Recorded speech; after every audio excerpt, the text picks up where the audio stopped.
Hello बच्चों, welcome back to my channel. कैसे हैं आप सब लोग?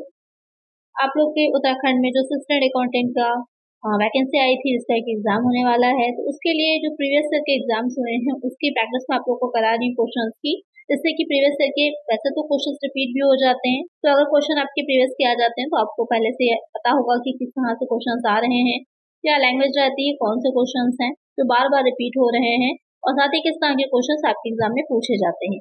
तो प्रीवियस वीडियो में जो कि 2020 में आपका पेपर हुआ था, तो उस पेपर के 30 क्वेश्चंस मैंने सॉल्व करवाए थे। आज की वीडियो में इसके आगे के 31 क्वेश्चन से हम स्टार्ट करते हैं। तो आई वीडियो को शुरू करते हैं, लेकिन शुरू करने से पहले अगर प्रीवियस वीडियो नहीं देखी तो देख जरूर से लीजिएगा। लिंक आपको इस वीडियो के डिस्क्रिप्शन में मिल जाएगा। एक अलग से इसकी प्लेलिस्ट मैंने बना दी है PYQ सीरीज के नाम से, तो आप इजिली सर्च कर सकते हैं, लिंक डिस्क्रिप्शन में है। बुक कौन सी इंपॉर्टेंट है आपको खरीदनी चाहिए, तो बुक भी आपकी टैग करी हुई है मैंने, डिस्क्रिप्शन में जाइएगा तो वहां पर आपको बुक मिल जाएगी। तो आइए शुरू करते हैं, लेकिन चैनल को सब्सक्राइब जरूर से कर लीजिएगा अगर अभी तक नहीं किया है तो, और वीडियो को लाइक भी करिएगा। आइए इसमें फर्स्ट क्वेश्चन लेते हैं।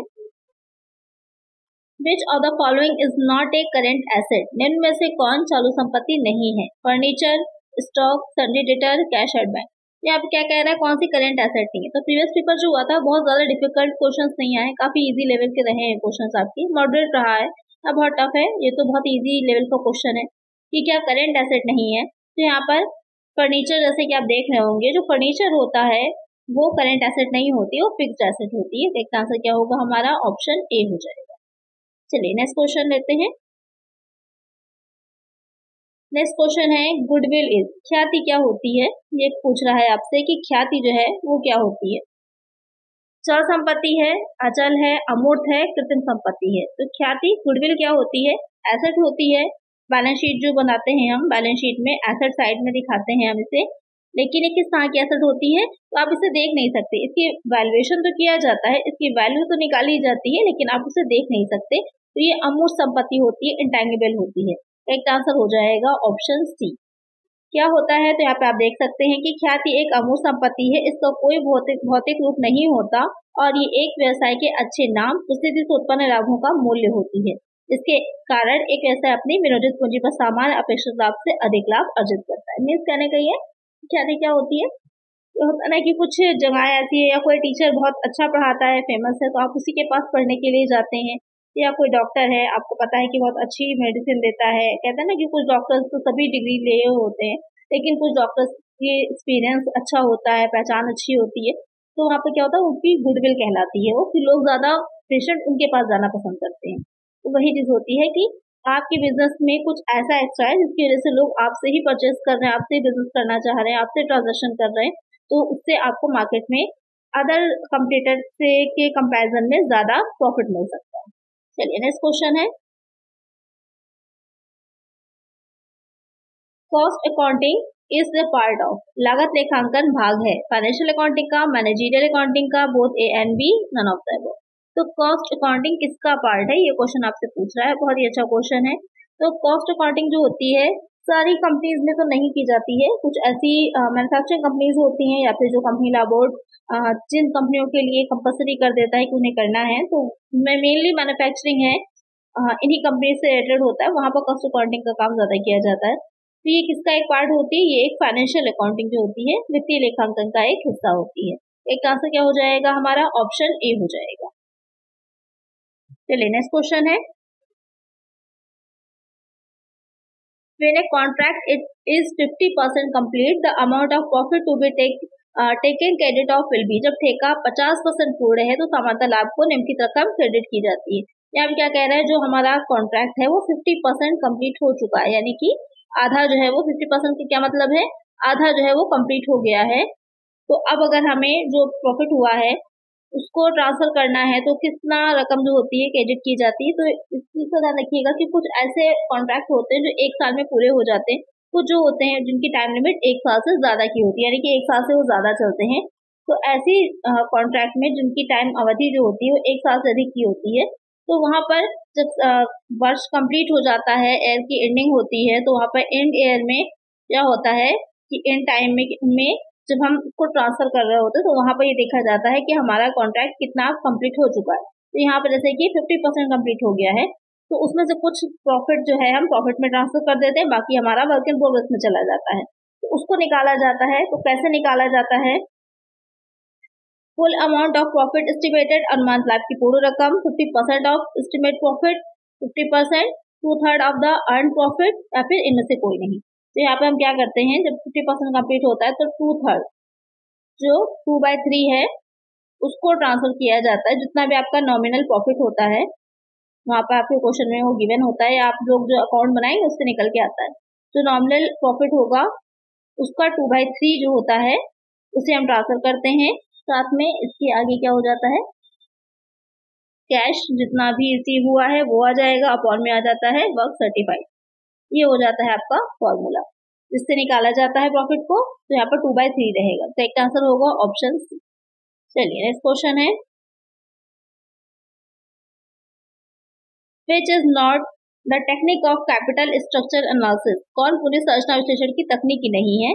ट्रेडिंग ऑन इक्विटी, समता पर व्यापार या समता का व्यापार, कैपिटल गियरिंग, पूंजीगत दंतीकरण, कैपिटल बस्टिंग, पूंजीगत बस्टन, कॉस्ट ऑफ कैपिटल, पूंजी की लागत। तो क्वेश्चन यहाँ पे क्या कह रहा है, इसमें से कौन सा कैपिटल स्ट्रक्चर? कैपिटल स्ट्रक्चर में क्या हो जाता है ना कि कैपिटल की कोई भी कंपनी जो होती है उसको जब बिजनेस अपना स्टार्ट कर रही होती है सबसे इंपॉर्टेंट होता है कैपिटल चाहिए होती है। अब कैपिटल में कई चीज कहाँ से कर सकती है, इक्विटी शेयर्स ले सकती है जो समता अंश होते हैं, प्रेफरेंस शेयर्स ले सकती है, या फिर डिबेंचर ले सकती है, लोन्स ले सकती है। तो ये इस तरह से क्या हो सकता है, वो अपनी कैपिटल को बना सकती है। तो ये सारी चीजें ही शामिल की जाती हैं एक कैपिटल स्ट्रक्चर की जब हम बात कर रहे होते हैं तो उसके अंतर्गत। तो यहाँ पर जो कह रहा है कि कौन सी इसकी तकनीक इसके विश्लेषण की कौन सी बेनिफिशियल है, पूरा इक्विटी से ही हो सकता है हम शुरू करें या इक्विटी इसका कॉम्बिनेशन रखें, तो कितना परसेंट इक्विटी कितना परसेंट डिबेंचर, तो उस कॉम्बिनेशन को देखा जाता है इन सारे अनुपातों के थ्रू कि कौन सा अनुपात से हमें ज्यादा बेनिफिट मिल रहा है। तो कौन सा इसमें नहीं शामिल होता, तो कैपिटल बजटिंग जो होती है वो इसका हिस्सा नहीं होता, बाकी ये तीनों ही इसका हिस्सा होते हैं। तो एक आंसर क्या हो जाएगा हमारा, ऑप्शन सी हो जाएगा। चलिए नेक्स्ट क्वेश्चन है, According to Company Act 2013, it is required to pay maximum interest rate on cost in advance। Company अधिनियम 2013 के अनुसार अग्रिम याचना पर अधिकतम ब्याज की दर क्या होती है, 5%, 10%, 12%, 15%। तो क्या होती है, अगर हम बात करें यहाँ पर एडवांस की, कॉस्ट इन एडवांस की, तो कितनी हो जाएगी, 12% हो जाएगी। पहले 6% था लेकिन अब 12% हो चुकी है। अगर हम बात करें कॉस्ट इन एरियर की, कॉस्ट इन एडवांस में क्या होता है कि हमको पहले से रिसीव हो गया है, कॉस्ट इन एरियर में क्या होता है कि हमको रिसीव नहीं हुआ है। याचना तो करी गई है, मांग तो करी गई है लेकिन वो रिसीव नहीं हुआ है, तो वहां पर कितना हो जाता है कॉस्ट इन एरियर में, तो आपका 10% रहता है। तो दोनों को ध्यान में रखिएगा, कोई भी एग्जाम में आपसे पूछ सकता है। यहाँ पर करेक्ट आंसर होगा ऑप्शन सी। चलिए नेक्स्ट क्वेश्चन है,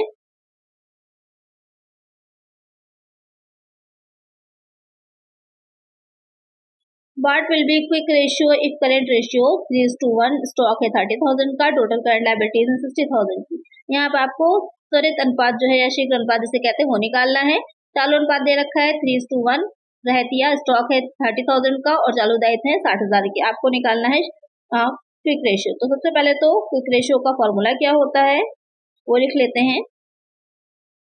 जो क्विक रेशियो होता है उसका फॉर्मूला हो जाता है आपका लिक्विड एसेट, शॉर्ट में लिखे दे रहे हैं, upon current liability.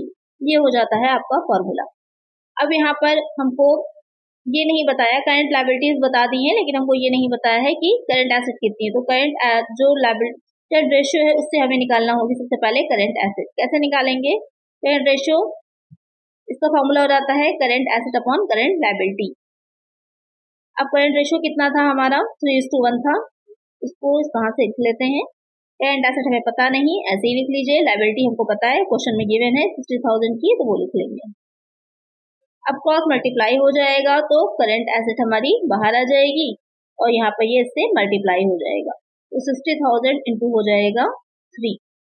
Current asset कितनी निकल के आ गई, करंट एसेट यहाँ पर हमारी निकल के आ जाएगी 1,80,000, यानी कि 1,80,000 की हमारी करंट एसेट निकल करके यहाँ पर आ जाएगी। अब हमको करंट एसेट पता चल गई, अब हमें लिक्विड एसेट निकालनी होगी। तो लिक्विड एसेट जो निकाली जाती है, तो जब हम करंट एसेट में से स्टॉक और जो प्रीपेड एक्सपेंसेस होते हैं उसको लेस कर देते हैं। अब यहाँ पर प्रीपेड एक्सपेंसेस तो नहीं दे रखे, स्टॉक है, स्टॉक को लेस कर दीजिए।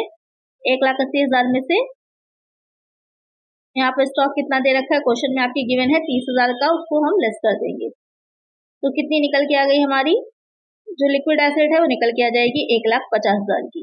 अब हमको करंट लायबिलिटी भी पता चल गई और हमारे पास लिक्विड एसेट भी निकल आई। अब हमें फॉर्मूले में रखना है, इसे फॉर्मूले में रखकर हम यहाँ पर सॉल्व कर सकते हैं। तो रेशियो कितना हो जाएगा, शॉर्ट में क्यू आर लिख देते हैं। लिक्विड एसेट सबसे ऊपर हमें लिखनी है, लिक्विड एसेट यहाँ पर निकल के आ गई है 1,50,000 की, लिख लीजिए। अपॉन में हो जाएगा करंट, जो करंट लायबिलिटी होगी वो आपको क्वेश्चन में ही गिवन थी 60,000 की।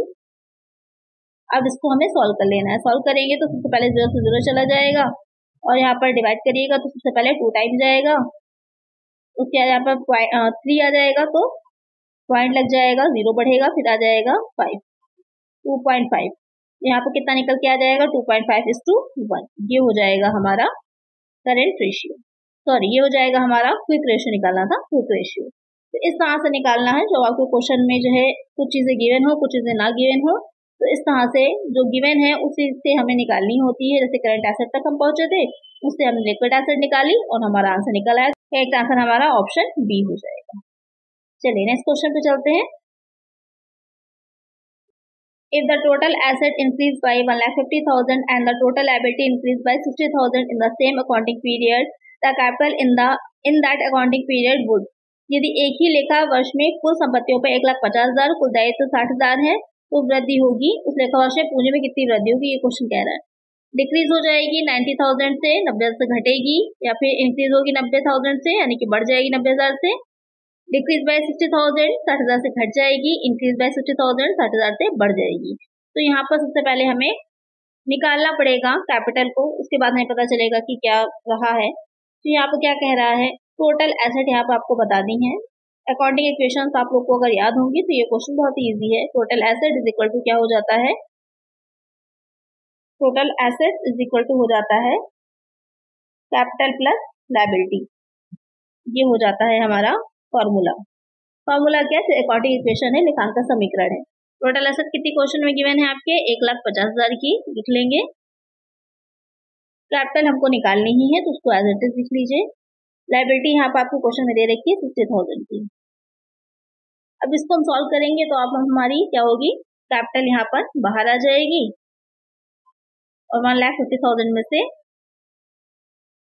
हम 60,000 को लेस कर देंगे, 60,000 लेस हो जाएगा। अब जो सॉल्व करिएगा तो कितना आ जाएगा, 90,000 निकल के आएगा। तो कितना निकल के आ गई हमारी कैपिटल, जो है कैपिटल निकल के आ गई हमारी 90,000 से, और ये क्या हो रहा है 90,000 से आपकी बढ़ रही है ना कि घटेगी, तो इंक्रीज बाय 90,000। एक आंसर क्या हो जाएगा हमारा, ऑप्शन बी हो जाएगा। चलिए नेक्स्ट क्वेश्चन पे चलते हैं। यहाँ पे आप देख भी सकते हैं अकाउंटिंग इक्वेशंस को इस तरह से सॉल्व किया जाएगा। चलिए नेक्स्ट क्वेश्चन है, Which account is prepared to find out the amount of closing stock? अंतिम स्कंद की राशि ज्ञात करने के लिए कौन सा खाता बनाया जाता है। हेड ऑफिस अकाउंट, शुद्ध कार्यालय खाता, ब्रांच अकाउंट शाखा खाता, मेमोरेंडम स्टॉक अकाउंट, स्मरण स्कंद खाता, नन ऑफ द अबव, उपरोक्त से कोई नहीं। तो यहाँ पर क्वेश्चन में क्या कह रहा है कि अगर हमें क्लोजिंग स्टॉक को याद करना, तो यहाँ पर शाखाओं यानी कि ऑफिस से रिलेटेड दे रखे हैं, तो आपका जो हेड ऑफिस के अकाउंट बनते हैं, शाखा खाते, ब्रांच अकाउंट बनते हैं, वहां से रिलेटेड क्वेश्चन है। उसमें कह रहा है कि अंतिम स्कंद की राशि हमें निकालनी होगी तो कौन सा अकाउंट को तैयार करते हैं। तो वहां पर मेमोरेंडम स्टॉक अकाउंट तैयार किया जाता है। तो एक आंसर क्या हो जाएगा हमारा, ऑप्शन सी हो जाएगा। चलिए नेक्स्ट क्वेश्चन है,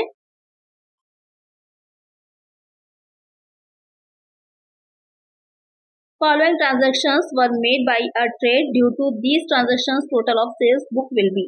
एक व्यापारी ने निम्न व्यवहार किए हैं, इन्हें इनके विक्रय बही का योग होगा। यहाँ पर इन्होंने क्या है, उनका ट्रांजेक्शंस को बताया गया है। आपके 3 तरह के दे रखे हैं, आपको ये बताना है जो सेल्स बुक होगी उनकी, उसमें उसके ट्रांजेक्शन जो उसने किया उसका टोटल कितना होगा, ये आपको बताना है।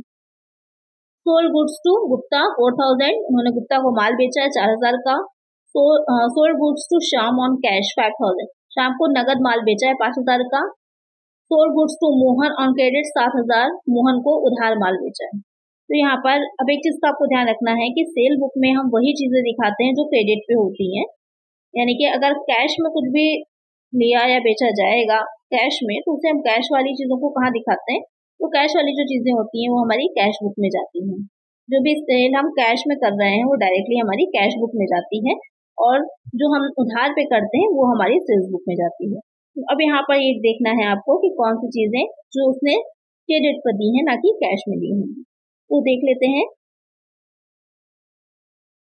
जो फर्स्ट वाला कह रहा है गुप्ता को माल बेचा है 4000 का, और जो है सेकंड वाला कह रहा है कैश में, तो यहाँ पे तो 5000 साफ साफ बता दिया है कि नगद में बेचा है। कैश में बेचा है तो ये वाला तो हमारा बाहर हो जाना है, इसको हमें काउंट नहीं करना। यहाँ पे उधार बेचा है तो ये 7000 तो हमारा आ ही जाएगा, और जब तक क्वेश्चन में एग्जैक्टली आपसे ना कहे कैश में है तो उसको हम उधार ही मानते हैं। तो यहाँ पर क्या होता है, ये 4000 भी आ जाएगा। तो टोटल करेंगे दोनों का तो कितना टोटल हो जाएगा, 11000 का टोटल आएगा। एक आंसर क्या होगा हमारा, ऑप्शन ए हो जाएगा। इसको हम ऐड नहीं करेंगे क्योंकि ये कैश है, और कैश सेल जो होती है वो हमारी किस में जाती है, कैश बुक में जाती है। एक आंसर होगा हमारा ऑप्शन ए। सेम ऐसे ही चीज परचेज के लिए भी होती है। परचेज में भी अगर आपने कैश में परचेज किया तो उसको हम कैश बुक में दिखाते हैं, अगर आपने क्रेडिट पे परचेज किया तो हम दिखाते हैं परचेज बुक में। चलिए नेक्स्ट क्वेश्चन है।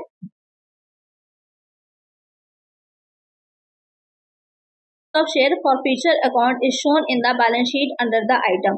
अंशहरण खाते के शेष को चिट्ठे में प्रदर्शित किया जाता है। करंट लायबिलिटी एंड प्रोविजन चालू दायित्व प्रावधान मत के अंतर्गत, रिजर्व एंड सरप्लस संचय अधिशेष मत के अंतर्गत, शेयर कैपिटल अकाउंट में, अंश पूंजी खाता के अंतर्गत, अनसिक्योर्ड लोन आदेशित ऋण के अंतर्गत।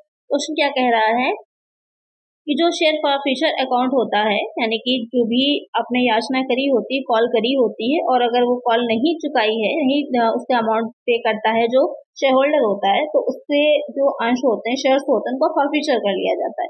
तो वहां पर शेयर फॉरफीचर अकाउंट आता है। तो उस शेयर फॉरफीचर अकाउंट में balance sheet under the balance sheet में जब हम उसे दिखा रहे होते हैं तो उसे कहाँ पर दिखाते हैं, तो उसे हम रिजर्व एंड सरप्लस के अंडर में दिखाते हैं। जो हमारा लायबिलिटी साइड होता है बैलेंस शीट का, उसमें हम संचय अधिक की कीमत के अंतर्गत उसे दिखाते हैं। करेक्ट आंसर होगा ऑप्शन बी। और इस क्वेश्चन को दो तरह पूछा जाता है। अगर यहाँ पर कहता कि शेयर फॉरफीचर अकाउंट है, तो उसके बाद लास्ट में वर्ष के अंत में उसको जो अकाउंट में है उसको हम कहाँ ट्रांसफर करते हैं, तब उसे जो है बाद में जो भी निकल करके आता है उसका रीइश्यू कर दिया जाता है। रीइश्यू करने के बाद जो अमाउंट बचता है उसको कैपिटल रिजर्व में ट्रांसफर किया जाता है। तो डिपेंड करता है क्वेश्चन आपसे कैसे पूछ रहा है। चलिए नेक्स्ट क्वेश्चन लेते हैं।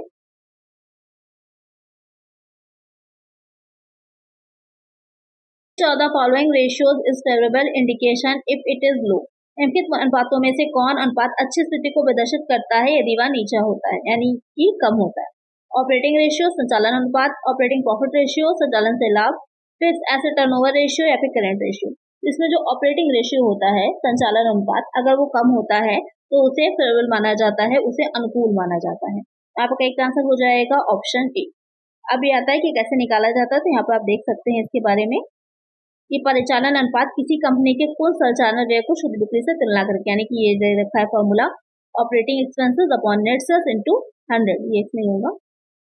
इस तरह से लिखा जाता है एग्जैक्टली। ये ऊपर आ जाते हैं आपके जो ऑपरेटिंग एक्सपेंसेस होते हैं, या ऑपरेटिंग कॉस्ट भी लिखा हो सकता है, अपॉन हो जाती है net cell.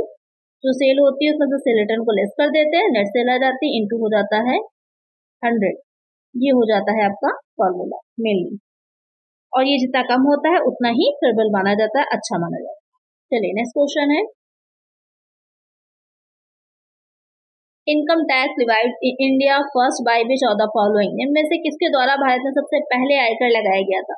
Sir James Wilson के, सर जेम्स के, सर न्यूटन के, लुकस पैसियोली के।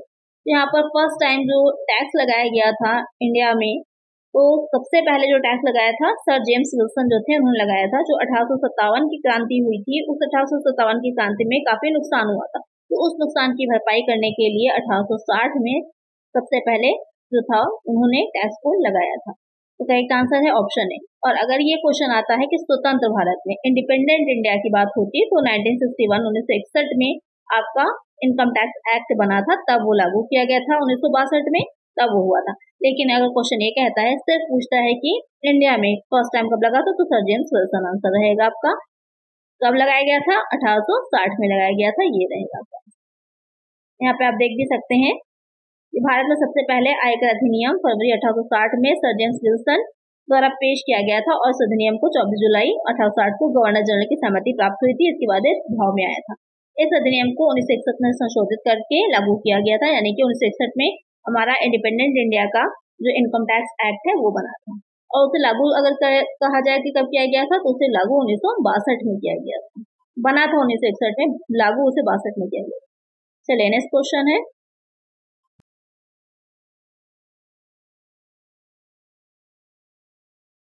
Memorandum joint venture account is a, यहाँ पर कह रहा है कि ज्ञापन संयुक्त उद्यम लेखा होता है, या स्मरणीय बोलते हैं इसको, स्मरणीय संयुक्त उद्यम लेखा। पर्सनल अकाउंट है, रेल है, नॉमिनल है, ज्वाइंट अकाउंट है। तो जो ज्वाइंट वेंचर का मेमोरेंडम अकाउंट बनाया जाता है वो कौन सा अकाउंट होता है, वो नाम मात्र का खाता होता है, नॉमिनल अकाउंट होता है। एक आंसर हो जाएगा हमारा ऑप्शन सी। चलिए next question, when one company goes in liquidation and a new company is formed to take over the business of the company which goes in liquidation, this is called, एक company का समापन होना और इसे ऐसी दूसरी company को बेचना जिसका निर्माण इसे क्रय करने के लिए ही किया गया हो कहलाता है। Amalgamation, absorption, external reconstruction, internal reconstruction. यहाँ पे क्या कह रहा है कि एक कंपनी का क्या हो रहा है, एक कंपनी का समापन हो रहा है, यानी कि एक कंपनी पूरी तरह से बंद हो रही है। तो मान लीजिए ए है, एक कंपनी जो है उसका समापन हो रहा है, वो बंद हो रही है और उसे ऐसी दूसरी कंपनी को बेचना जिसका निर्माण इसे क्रय कर। अब एक बी कंपनी बनाई गई, वो बी कंपनी जो है इसीलिए बनाई गई है जिससे कि वो एक कंपनी को क्या करे, परचेज कर ले, एक कंपनी को परचेज कर ले, इसी पर्पज से ही स्पेशली बनाई गई है। तो ये जो बी कंपनी है, तो या इस तरह से जो भी प्रोसेस हो रही है, या एक कंपनी का इस तरह का जो समापन है वो क्या कहलाता है, ये क्वेश्चन कह रहा है। इसे आपको एक्सटर्नल रिकंस्ट्रक्शन कहते हैं। अक्सर बच्चे यहाँ पर कंफ्यूज हो जाते हैं। ये बाह्य पुनर्निर्माण होता है। जो एकीकरण होता है, एकीकरण में एक ही जैसा बिजनेस करने वाली दो या दो से अधिक कंपनियां, जैसे कि सपोज कर लीजिए ए, बी और सी, ये 3 कंपनियां हैं, एक ही जैसा बिजनेस कर रही हैं, ये मिल करके एक नई कंपनी को जब बनाती हैं, तो वहां पर वो जो कंपनी होती है, जैसे कि डी को बना रही है, तो वो आपका एकीकरण कहलाता है। लेकिन एक कंपनी को दूसरी कंपनी जब परचेस करती है, इस पर्पज से ही बनाई गई कंपनी कि वहां पर वो एक को परचेस कर लेगी, तो उसको कहा जाता है एक्सटर्नल रिकंस्ट्रक्शन। और जो संविलियन होता है उसमें एक कंपनी दूसरी कंपनी में जाके मिल जाती है, वो दोनों ही कंपनी ऑलरेडी एग्जिस्ट कर रही होती है, लेकिन एक कंपनी दूसरी कंपनी में जाके मिल जाती है, वो संविलियन हो जाता है। आंतरिक पुनर्निर्माण में कोई भी नई कंपनी नहीं बनती है, जो कंपनी की पूंजी को कमी की जाती है, बढ़ाया जा सकता है, इस तरह से आंतरिक पुनर्निर्माण होता है। तो आपको समझ में आ गया होगा, तीनों ही इंपॉर्टेंट है और कोई भी एग्जाम में आपसे पूछा जा सकता है, तो सबको आपको ध्यान में रखना है और इम्पोर्टेंट क्वेश्चन है। चलिए नेक्स्ट क्वेश्चन लेते हैं, fix cost per unit increase when, स्थायी लागत प्रति इकाई में वृद्धि होती है जब variable cost per unit increase हो जाती है, परिवर्तनशील लागत प्रति इकाई बढ़ जाती है। Variable cost per unit decrease, परिवर्तनशील लागत जो है परिवर्तनशील लागत प्रति इकाई घटती है। प्रोडक्शन वॉल्यूम इंक्रीज, उत्पादन की मात्रा बढ़ती है, प्रोडक्शन वॉल्यूम डिक्रीज, उत्पादन की मात्रा घटती है। तो क्या कह रहा है, fixed cost per unit increase, यानी कि स्थायी लागत प्रति इकाई में वृद्धि होगी, बढ़ेगी। कब बढ़ेगी, तो स्थायी लागत प्रति इकाई तब बढ़ती है, वैसे तो फिक्स्ड कॉस्ट जो है वो 10,000 जैसे है अगर आपकी, वो 10,000 ही रहनी है, वो घटनी बढ़नी नहीं होती ओवरऑल अमाउंट में। लेकिन पर यूनिट की अगर हम बात करते हैं, पर यूनिट की, तो जैसे जैसे प्रोडक्शन बढ़ता जाता है, इंक्रीज होगा, तो आपकी जो फिक्स्ड कॉस्ट है वो घटती जाती है। और अगर जो है प्रोडक्शन जो है वो डिक्रीज हो रहा है, तो यहाँ पर जो पर यूनिट कॉस्ट है वो बढ़ती जाती है, इसको ध्यान में रखिएगा। तो यहाँ पर अगर हम बात करें तो एक आंसर क्या हो जाएगा, ऑप्शन डी हो जाएगा, प्रोडक्शन वॉल्यूम डिक्रीज हो जाएगी, उत्पादन की मात्रा घटेगी अगर, तो फिक्स्ड कॉस्ट पर यूनिट क्या होती है, बढ़ जाती है। चलिए नेक्स्ट क्वेश्चन है,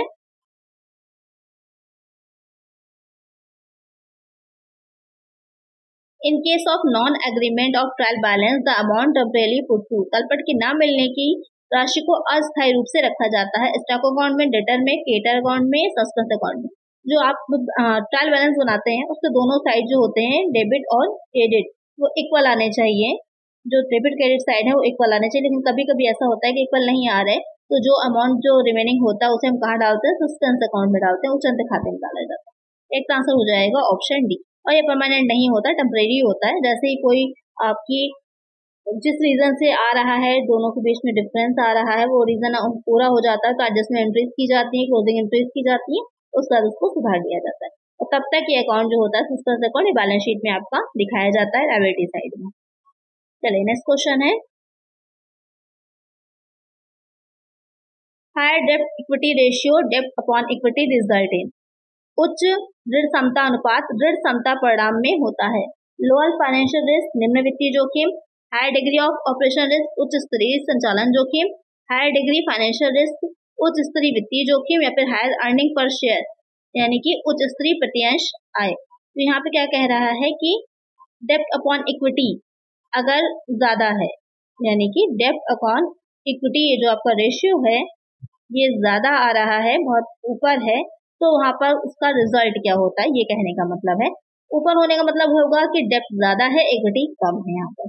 तो यहाँ पर इसका इफेक्ट जो होता है, जोखिम जो होगा वो बहुत ज्यादा होता है, फाइनेंशियल रिस्क क्या होता है वो ज्यादा होता है। क्यों ज्यादा होता है ये देख लेते हैं थोड़ा सा इसके बारे में। जो ऋण क्षमता अनुपात एक वित्तीय तरलता अनुपात होता है जो कंपनी के कुल स्वामित्व पूंजी और ऋणगत पूंजी के संबंध को दिखाएगा। यहाँ स्वामित्व पूंजी में समतांश पूंजी, अधिकांश पूंजी, पूंजी संचय को शामिल करते हैं।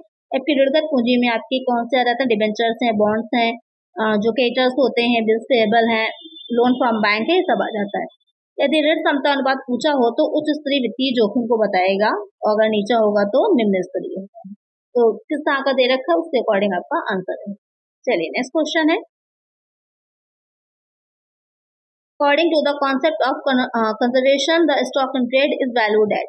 लेखांकन की रूढ़िवादिता की अवधारणा के अनुसार व्यापारिक स्कंध का मूल्यांकन किया जाता है कॉस्ट प्राइस लागत मूल्य पर, मार्केट प्राइस बाजार मूल्य पर, कॉस्ट और market price whichever is higher या फिर whichever is lower। तो यहाँ पर जो हमारी रूढ़िवादिता की अवधारणा है उसके अकॉर्डिंग जो स्टॉक इन ट्रेड है, व्यापारिक स्कंध होता है, उसका मूल्यांकन जो होता है वो दोनों में से जो कम होती है, मार्केट प्राइस या फिर जो कॉस्ट प्राइस होता है, दोनों में से जो कम होता है उसके ऊपर किया जाता है। बहुत ही बेसिक सा क्वेश्चन है लेकिन उतना ही इंपॉर्टेंट है, बार बार रिपीट होता है क्वेश्चन। करेक्ट आंसर हो जाएगा हमारा ऑप्शन डी। चलिए नेक्स्ट क्वेश्चन है,